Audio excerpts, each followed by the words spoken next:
Okay, BiggerPockets, I have spent a week here in DC meeting fantabulous people and learning their real estate stories and sharing them with you. And today I'm recording with my good friend Russel Brazil from his house, actually a prolific BiggerPockets contributor.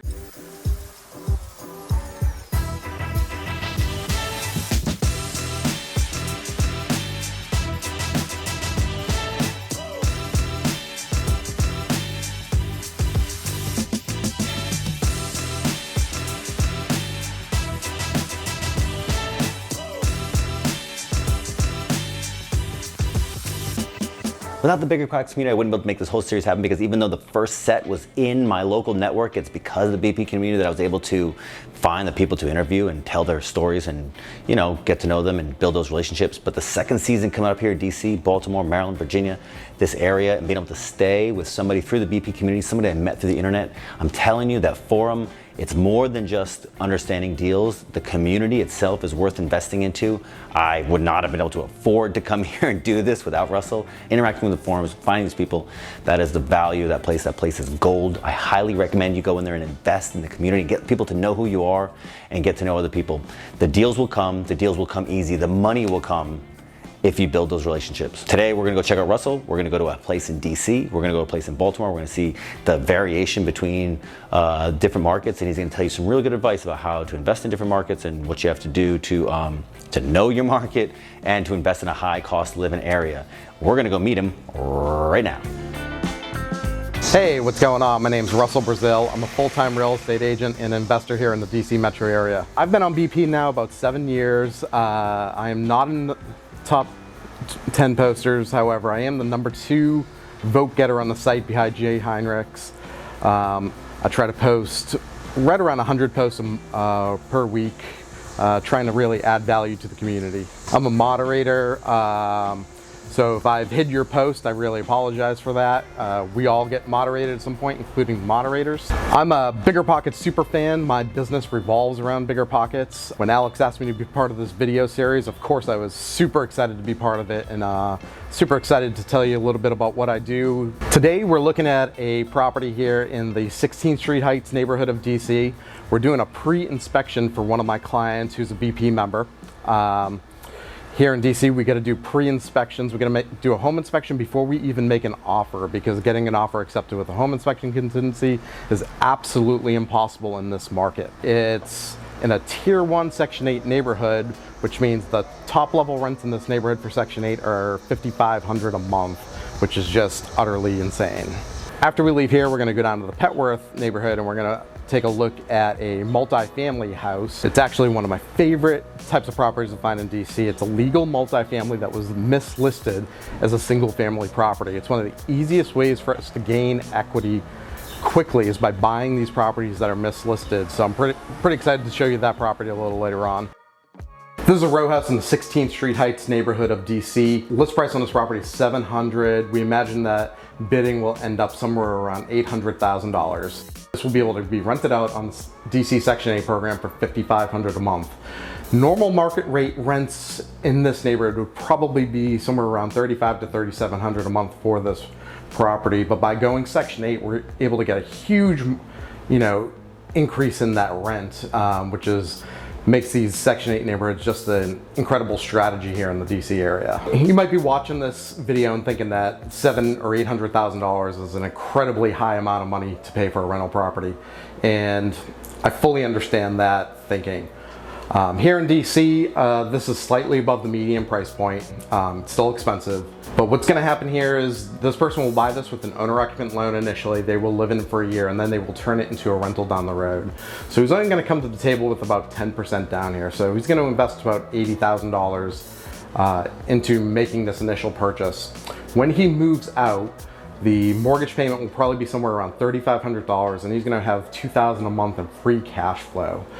In addition to that $2,000 a month in free cash flow he'll get every month on this property, this neighborhood is a highly appreciating neighborhood. This neighborhood will go up in value about $100,000 every 3 or 4 years. So what seems like an incredibly expensive property, and it is, this will give it a really high return on equity based on both the high levels of appreciation as well as the the huge amount of rent we can get on the Section 8 program. A lot of people have self-limiting beliefs on what they believe the price of the properties should be when they're buying a rental.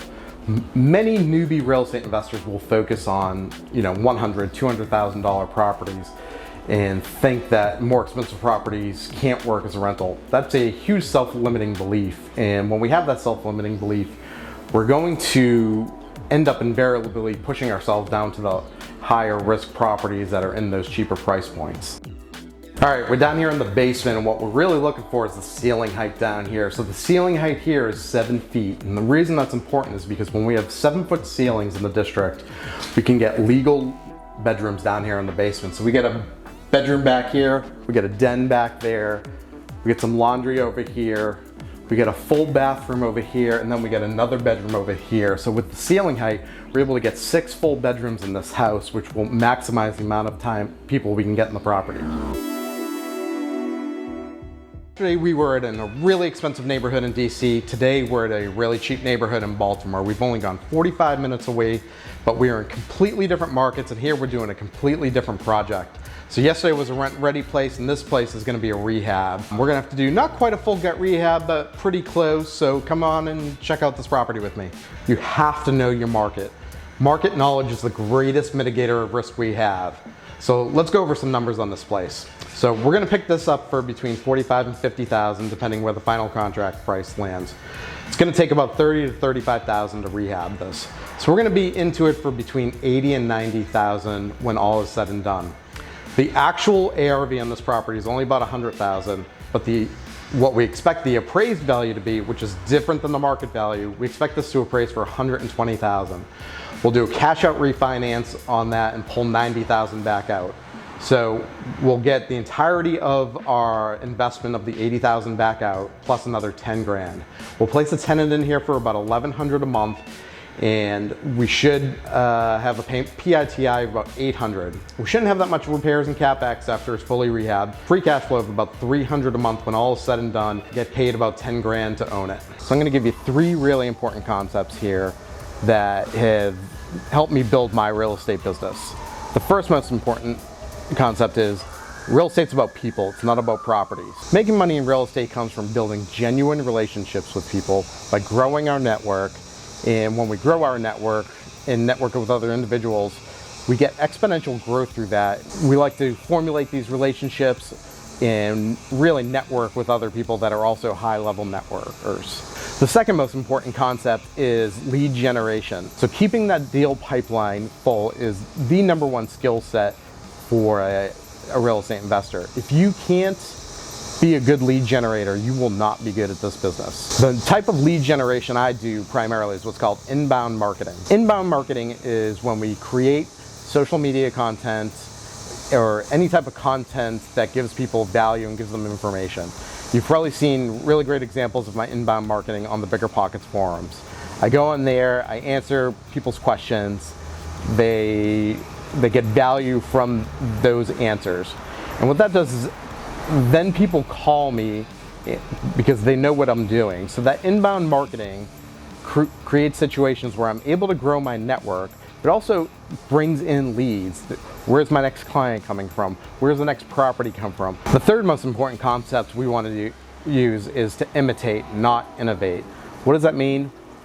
We want to copy the systems of other successful people in the marketplace. What are they doing? What are they buying houses for? What are they selling them for? And we want to do the same exact things. If we're looking at a flip in a neighborhood, we want to look at the finishes that the other flippers in that neighborhood are using.